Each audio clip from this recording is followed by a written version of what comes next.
Oof, bees. Hi folks, it's Switchback. Sometimes the best way to figure out how to do something is to figure out how to not do something. So this video is going to cover 15 ways to ensure you will never go backpacking. Number 1, join a hiking group and leave it at that. Never sign up for any of the events, never check in with the group, never join the forums, don't get talking to people. God forbid you might actually get out on the trail that way. To that end, number 2, refuse to go with a group if you think you might possibly be the slowest hiker. Someone's got to be the slowest hiker. Can't let it be you. Number 3, wait for the right people to want to go with you, and even better, never mention that you'd really like to go one day. Number 4, wait for the perfect conditions, be it the weather, the season.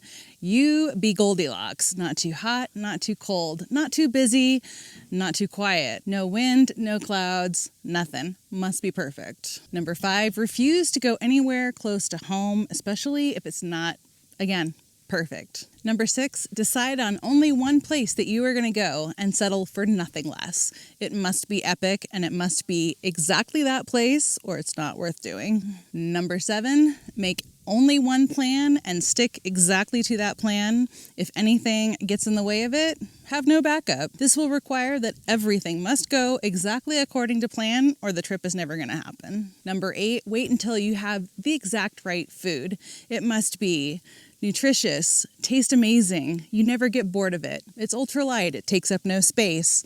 Can't go until you get all that just right. Number 9, wait till you have more time. Wait till you have more vacation. Life is a little less busy till you get through this holiday, until you get past some event that you're waiting for, or things slow down at work. 10, wait until you're in better shape, especially if you're not working on it, you're not hiking, have no plan, anything like that. If you are not working out, wait until you're in better shape. Number 11, listen to all of your non-hiker friends and family about the dangers of hiking. We all know that if anyone knows best, it's definitely the non-hikers that you know and love. Number 12, refuse to borrow or rent any gear that you don't already have. It must be yours and it must be brand spanking new and just right. That leads into 13, which is wait until you have the perfect gear. Spend all of your time researching just the right stuff. Wait till you can afford it all. You must have the best of everything. Even better if you have never tried any of it out. Number 14, compare yourself with people who have lots of experience. Even better if they're in better shape than you. Those people who do the high miles, have the perfect gear, insane scenery. Compare yourself. That'll keep you home. Number 15, wait until you feel 100% ready and 100% safe. This will keep you home indefinitely. Like the bees that are swirling around me here. So those are 15 ways to keep you off the trail. So let's go through the inverse of those.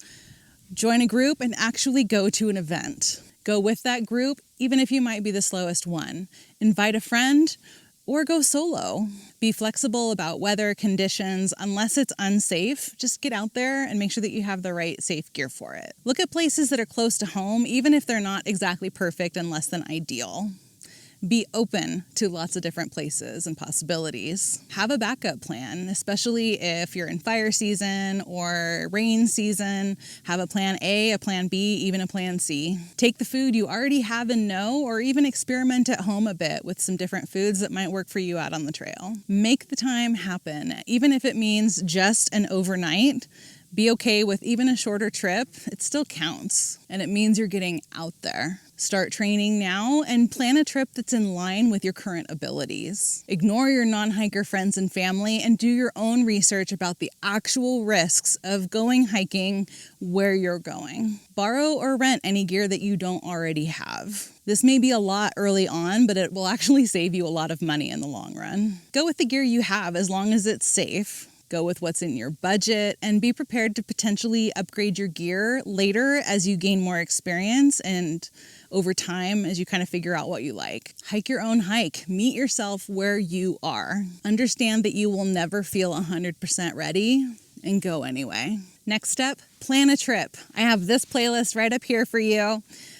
So get out there and make it happen. Thank you so much for watching. I'll see you next time. Bye.